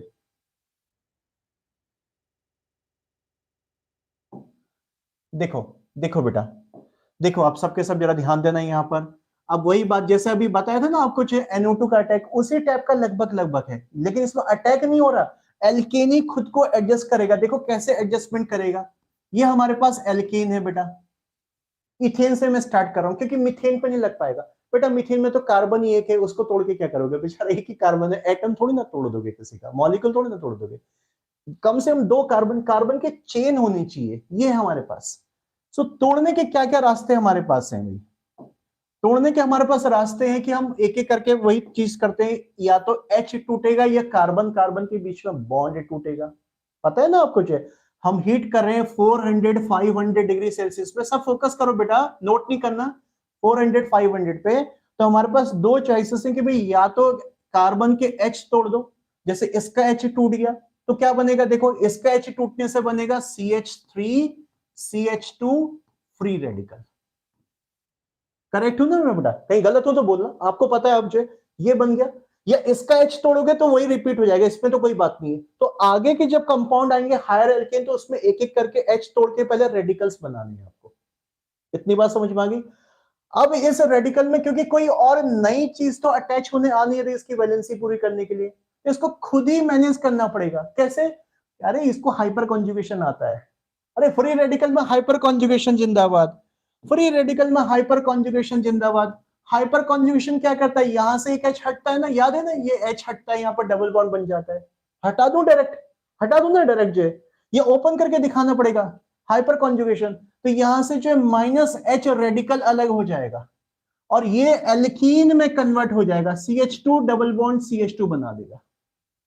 हो गया, पूरा हो गया, कोई प्रॉब्लम नहीं। तो इथेन से इथीन बन गया, क्रैक होने के बाद, पायरोलिसिस के बाद हाइड्रोजन अलग हो गया। उस H रेडिकल का इलाज करेंगे, अभी बाद में करेंगे।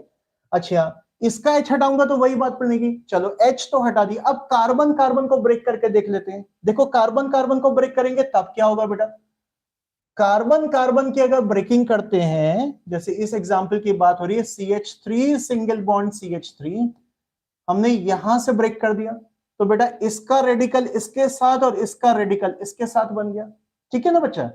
तो ये बन गया CH3 radical plus CH3 radical. अब इन पे हाइपर कॉन्जुगेशन तो लग नहीं पाएगा बेटा, हाइपर कॉन्जुगेशन के तो मिनिमम 2 कार्बन होने चाहिए ना बेटा, इथीन बनता है उससे, तो एल्कीन बनता है। अब एक कार्बन वाला क्या करेगा, ये कहेगा यार मुझे अब तो कहीं ना कहीं से कोई रेडिकल चाहिए, ताकि वो रेडिकल मेरे रेडिकल के साथ मिलकर न्यूट्रल मॉलिक्यूल बना दे। ये दोनों वापस रिएक्शन करके थोड़ी ना वापस जाएंगे, तो आगे के रास्ते निकल चुके हैं। तो इसको कहां से रेडिकल मिलेगा, ये देखो ये H रेडिकल यहां से टूटा हुआ था, ये कहता अच्छा यार दूसरे कंपाउंड का जो H रेडिकल टूटा दूसरे मॉलिक्यूल का वही आ जाए, तो ये H और ये मिलकर आपस में क्या बना देते हैं, अरे H जुड़ गया इससे, CH4 बन गया, ये भी CH4 बना देगा, छोड़ दो रिपीट हो रहा है, मैंने नहीं लिया। तो क्या क्या बन गया इसमें, तो बस बेटा 2 ही प्रोडक्ट बन पाए, प्रोडक्ट को हाईलाइट कर दूं, एक तो बन गया मीथेन और एक बन गई इथीन। ऐसे छोटे छोटे एल्कीन और एल्केन बन जाते हैं।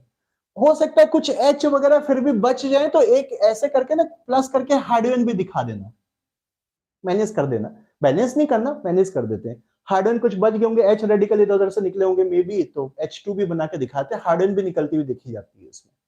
लिखो चलो, लिखो लिखो लिखो लिखो लिखो लिखो, जल्दी से लिखो, फिर उसके बाद प्रोपेन करना है आपको बेटा, नोट करो जल्दी से इसको।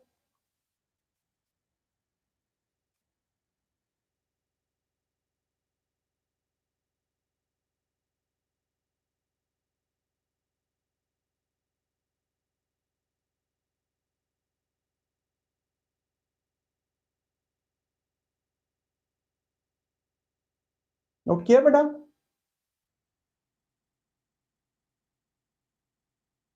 प्रोपेन का एग्जाम्पल देखेंगे, उसके बाद मैं आपको एक शॉर्ट तरीका बताऊंगा इसका, आप ही लोग बताओगे मुझको, मैं क्या बताऊंगा, आपको सब समझ में आ जाएगा अभी। जल्दी नोट कर लो बेटा, जल्दी जल्दी नोट करो, फिर प्रोपेन पे चलना। प्रोपेन आपको करना है, देखते हैं कितने लोगों को समझ में आ गया। मैं इसको छोटा कर देता हूं। चलो प्रोपेन पे स्टार्ट हो जाओ, चलो प्रोपेन पे स्टार्ट हो जाओ। ये नोट हो गया बेटा, तो प्रोपेन पे ट्राई करके देखो। अच्छा चलो, क्या क्या लग रहा है आपको पॉसिबिलिटी? पहले क्या करोगे बताया, पहले H हटाओ बेटा, रेडिकल बनाओ, हाइपर कॉन्जुगेशन शो करो। तो पहले जितने आपको लगता है H हटाओ, H हटा के अलग अलग रेडिकल बना के एल्कीन एल्कीन बनाओ।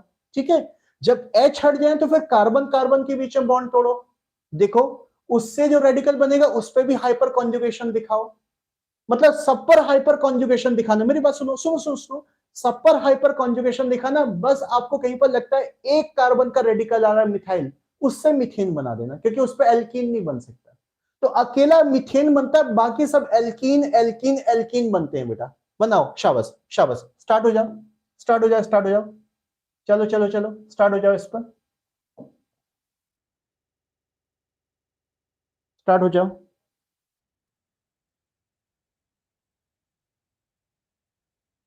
आकाश कह रहा है sir ethene propene ethane methane.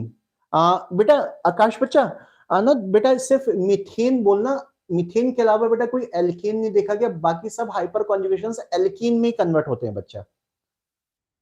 Diene, die नहीं बनेगा बेटा, एक ही हाइपर कॉन्जुगेशन में एक ही तो बॉन्ड आता है एल्कीन का बेटा। डाइइन भी करेक्शन कर ले आकाश। Sneha propene, okay. बाकी ऋषा बेटा क्लास पे ध्यान दो बच्चा। आप लोग को पर्सनल कोई भी डिस्कशन करना है बेटा अलग से कर लेना बेटा। और क्या क्या बन रहा है देखो, मैं बनाऊं?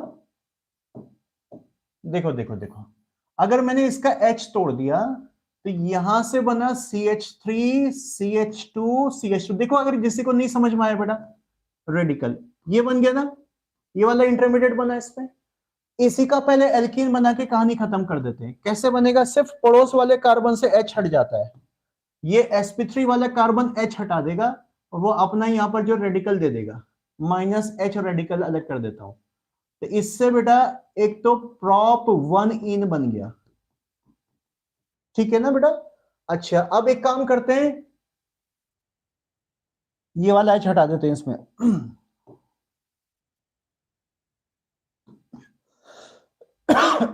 सॉरी बेटा सॉरी, यहां से H रेडिकल हटा, ये बन गया CH3 CH रेडिकल CH3।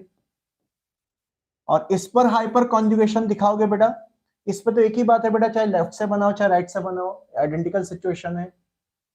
चलो मैं यहां से हाइपर कॉन्जुगेशन शो करता हूं। तो ये बन गया CH3 CH double bond CH2। ओ ये तो सेम ही हो रहा है भाई, मतलब फर्स्ट कार्बन पर रेडिकल बनाओ या सेकंड कार्बन पर रेडिकल बनाओ, एल्कीन सेम बन रहा है। रिपीट हो गया ना, तो एक ही बार काउंट होगा बेटा, प्रोपीन बन रहा है, भले दो अलग अलग रास्ते से बन रहा है बेटा। अब इसका H हटा के कोई फायदा नहीं मिलेगा, सेम ही चीज रिपीट हो रही है। अब चलो कार्बन कार्बन तोड़ना शुरू करते हैं। देखो कार्बन कार्बन अगर तोड़ेंगे तो क्या होगा बेटा, CH3 CH2 CH3। हमने ये बॉन्ड ब्रेक किया, तो इसका रेडिकल बन गया और इसका रेडिकल बन गया, इससे दो रेडिकल मिले हमको। एक तो मिला CH3 रेडिकल और एक मिला हमको क्या बेटा, CH3 CH2 रेडिकल मिल गया। ये मिल गया हमारे पास, ये मिल गया हमारे पास, ठीक है ना। अब मैंने एक चीज बताया बेटा कि सिर्फ एक कार्बन वाले में एल्केन बनाने, क्योंकि इसकी मजबूरी बनती है, इसमें हाइपर कॉन्जुगेशन नहीं हो सकता। इसको इधर उधर से जितने H हट रहे हैं वो कोई ना कोई एक आएगा, इसको जो एल्केन में कन्वर्ट करके CH4 बना देगा। ठीक है बेटा, एक कार्बन का एल्केन बनता है हमेशा। लेकिन बाकी सब में बेटा हाइपर कॉन्जुगेशन, इस पर हाइपर कॉन्जुगेशन लगा देते हैं। इसमें हाइपर कॉन्जुगेशन लगाएंगे तो जैसे H ने यहाँ पर एल्कीन बना दिया, तो ये बन जाएगा CH2 double bond CH2, ethene बन जाएगा। बस और कुछ बनेगा, यहां से तोड़ोगे तो वही बात रिपीट हो जाएगी, एक ही बात है।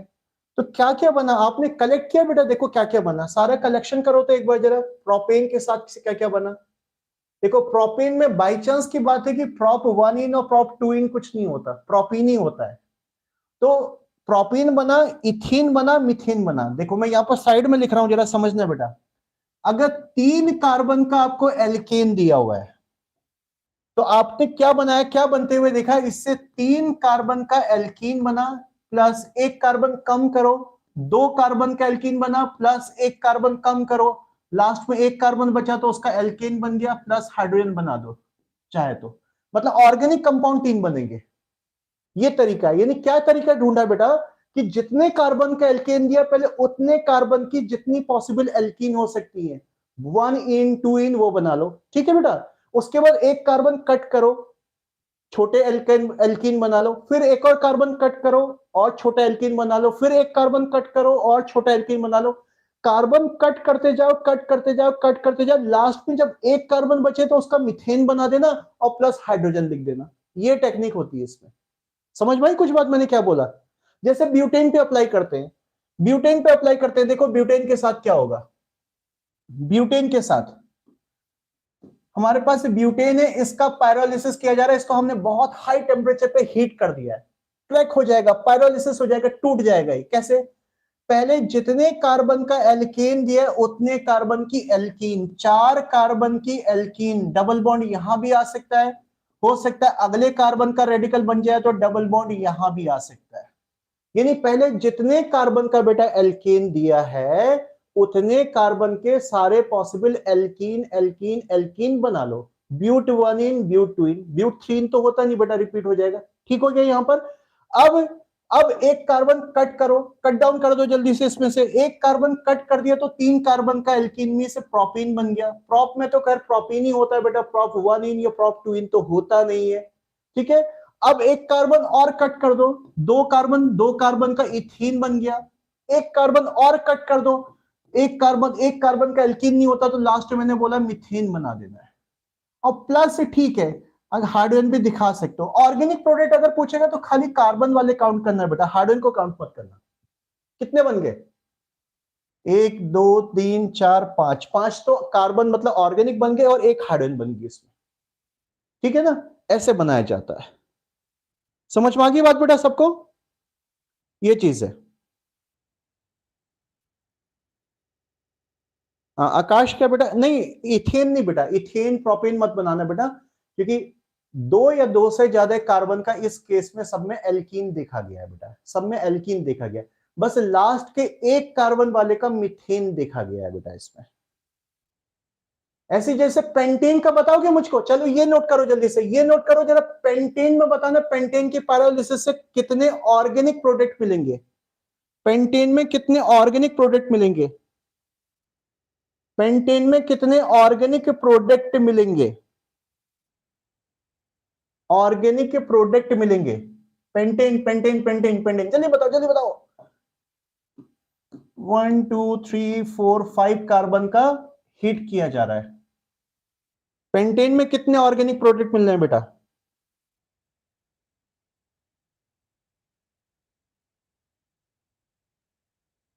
बोलो।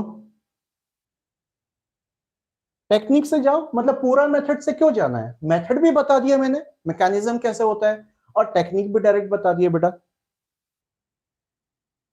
कितने बन रहे हैं बेटा? आकाश कह रहा है 7, ओके। बाकी बेटा, बाकी क्या कह रहे हैं आप? तो सही से काउंटिंग करना बेटा, टेक्निक बता दिया आपको, गलत नहीं होना चाहिए। तो बाकी बोलो, ऋषा, स्नेहा, रेनू, इंद्रजीत, विजय, बाकी कौन कौन है क्लास में बेटा, बोलो।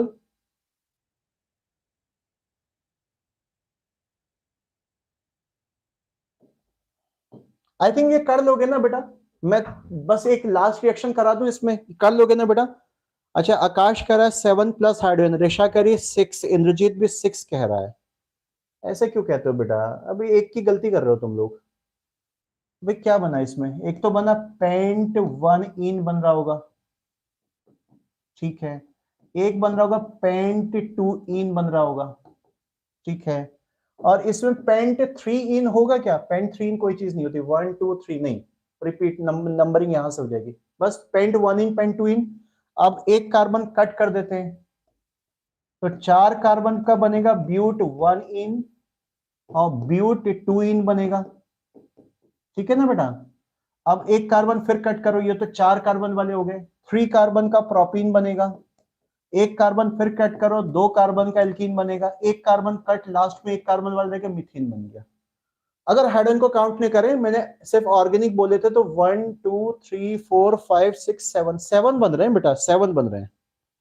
इंद्रजीत ऋषा बेटा 7 बन रहे हैं। लाफ्टर बेटा हाँ, हाइड्रोजन को मिला के 8 हो जाएंगे। रेनू करेक्ट है, स्नेहा करेक्ट है, ठीक है बेटा, करेक्शन कर लेना बेटा। बताओ देखो मैंने गलत किया क्या कुछ?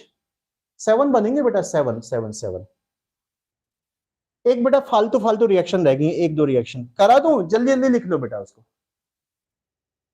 चलो चलो शो खत्म करो यार ये एल्कीन, फिर कल के लेक्चर से एल्कीन स्टार्ट करेंगे। अरे कौन सा रिएक्शन है, मुझे नंबरिंग याद नहीं था, कोई बात नहीं, मैं सीधे लिख रहा हूं आइसोमराइजेशन या आइसोमेरिजेशन। आइसोमेरिजेशन, आइसोमेरिजेशन का मतलब है कि कंपाउंड आइसोमर्स में कन्वर्ट हो जाएगा। आइसोमर्स तो आपको अच्छे से पढ़ाए थे मैंने।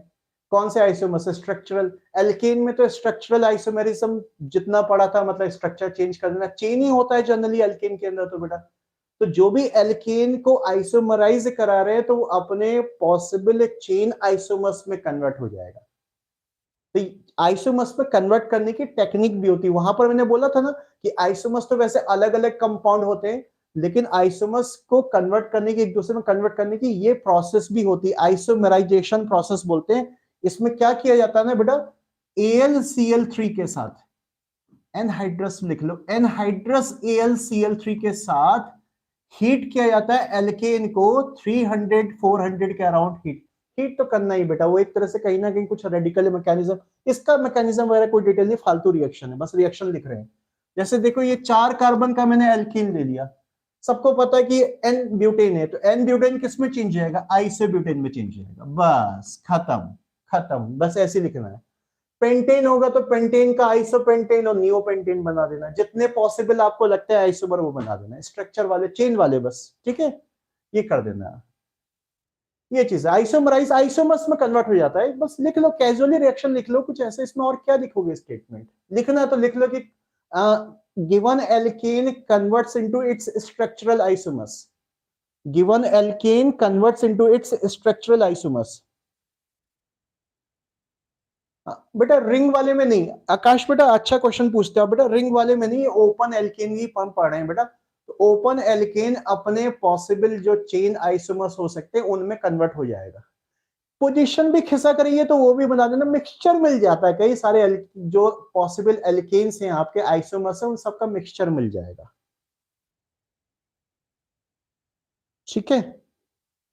AlCl3 के साथ 300 डिग्री सेल्सियस पे इसको हीट कर देना है, 300 डिग्री सेल्सियस पे हीट कर देना है। जनरली जो है चेन आइसोमर्स ही बनाना, चेन आइसोमर्स। और एक प्रोसेस और बता दूं बेटा, एक प्रोसेस बस खत्म, एक लास्ट रिएक्शन रह गया बेटा, एरोमेटाइजेशन। एरोमेटाइजेशन यानी देखो इसमें कंपाउंड एरोमेटिक कंपाउंड में से बेंजीन रिलेटेड कंपाउंड में कन्वर्ट हो जाता है। एरोमेटाइजेशन, बेंजीन रिलेटेड कंपाउंड, लिखो लिखो हेडिंग लिखो जल्दी से, एरोमेटाइजेशन, एरोमेटाइजेशन लिखो लिखो लिखो जल्दी से बेटा, एरोमेटाइजेशन लिखा बेटा। इसमें क्या होता है ना कि Al2O3 या Cr2O3 के मिक्सचर के साथ हीट कर देते हैं, वही लगभग 300-400, मतलब टेम्परेचर कौन याद रखता है, इस पूरे चैप्टर में जो 300-400 बस सीधे तुक्का लगा देना, सब इतना ही लगभग टेम्परेचर चलता है। एल्यूमिना और क्रोमिया के मिक्सचर के साथ एल्केन को हीट करेंगे तो बेंजीन में चेंज जाएगा। अब ये तो पता है ना बेंजीन में मिनिमम कितने कार्बन, बेंजीन का मतलब 6 कार्बन, तो एल्केन में मिनिमम कितने कार्बन चाहिए? 6। तो ये रिएक्शन सिर्फ 6 कार्बन या उससे हायर एल्केन पे ही हो पाएगी बेटा, और किसी पे हो ही नहीं पाएगी। अब देखो जैसे मैंने 6 कार्बन का एल्केन ले लिया, 1 2 3 4 5 6, अब जो भी मैकेनिज्म होता है इसका भी मैकेनिज्म वगैरह कुछ डिटेल में नहीं है सिलेबस में, सीधे रिएक्शन याद रखना है बेटा। सो समहाउ क्या होता है, पहले ये साइक्लिक कंपाउंड में चेंज होते हैं, साइक्लिक के बाद ये एरोमेटिक कंपाउंड में चेंज होते हैं, तो हम डायरेक्टली इससे एरोमेटिक कंपाउंड बनाते हैं, ये बन जाता है, बेंजीन बन जाता है। फॉर्मूले के फॉर्म में लिखना चाहोगे तो C6H6 बन जाएगा। ये क्या था आपके पास, ये था C6H14 था, तो इसमें से कुछ हाइड्रोजन निकल जाते हैं, कुछ लोग इसको डिहाइड्रोजनेशन भी कह देते हैं, मतलब जैसे हाइड्रोजन निकाल दिया एक तरीके से, तो हाइड्रोजन निकाल के साइक्लिक कंपाउंड से एरोमेटिक कंपाउंड में बदलता है, ये आपका एरोमेटाइज हो जाता है। लिख लो, बहुत ज्यादा कुछ खास नहीं, बस खाली रिएक्शन याद रख लेना बेटा। लिखो लिखो लिखो लिखो जल्दी से लिख लो बेटा, लिख लो लिख लो लिखो। तो साइक्लोएल्केन मत बनाना है बेटा, फाइनल बेंजीन ही बनाना है आपको, बेंजीन रिलेटेड कंपाउंड ही बनाना है। जैसे इसमें एक और बता देता हूं मैं, एक और बता देता हूं, थोड़ा सा टाइम आगे बढ़ रहा है बेटा, कोई बात नहीं है, एक और बताता हूं। सपोज करो कि 7 कार्बन का एल्केन ले लिया, 1 2 3 4 5 6, कितने हो गए, 6 हुए ना, 7 कार्बन का एल्केन ले लिया, C7H कितने ले लिया हमने, 16 ले लिया। तो इसको जब इस मिक्सचर के साथ हीट करेंगे ना बेटा, एल्यूमिना या क्रोमिया के साथ हीट किया जाएगा, तो देखो बेंजीन में तो 6 कार्बन होते हैं, तो इसमें से जो 6 कार्बन है वो तो आपस में मिलकर जो रिंग बना के बेंजीन बना देंगे, तो 6 कार्बन तो बेटा बेंजीन में सेट हो गए। अब जो एक कार्बन एक्स्ट्रा बच गया वो बेंजीन के ऊपर ऐसे कनेक्ट हो जाता है, यानी मिथाइल बेंजीन बन जाता है इसमें, यानी जो कार्बन बच जाएंगे ना बेटा, एक्स्ट्रा बचेंगे, उसको बेंजीन के ऊपर लगा देना है ऐसे। तो बेंजीन ही बनाना, ये नहीं कि सर 7 कार्बन की तो 7 कार्बन का एरोमेटिक बना है, नहीं, मतलब ये एरोमेटाइजेशन का एक तरह से कहना चाहिए, सब में बेंजीन रिलेटेड कंपाउंड ही बनता है, 6 मेंबर की रिंग ही बनेगी बेटा। तो मिथाइल बेंजीन, या इसको क्या बोलते हो, नाम याद है इसका, भूल गए, कितनी बार तो आया बेटा, टॉलवीन बोलते हैं, टॉलवीन टॉलवीन टॉलवीन, टॉलुइन, याद रखा करो बेटा, मिथाइल बेंजीन भी बोल सकते हो, टॉलवीन भी बोल सकते हो, टॉलवीन टॉलवीन टॉलवीन, ऐसे कर देना है। तो जो एक्स्ट्रा कार्बन होंगे वो बेंजीन के ऊपर लगा देना, बस और कुछ नहीं है, सिंपल सी प्रोसेस है। सो डेट्स ऑल बेटा। अब देखो ऐसा नहीं है, मैं आपको एक बात पहले ही बोल दूं बेटा, मैं एक मतलब साफ साफ बोलता हूँ बेटा, ऑर्गेनिक में क्या है ना, देखो रिएक्शन की लिमिटेशंस नहीं है।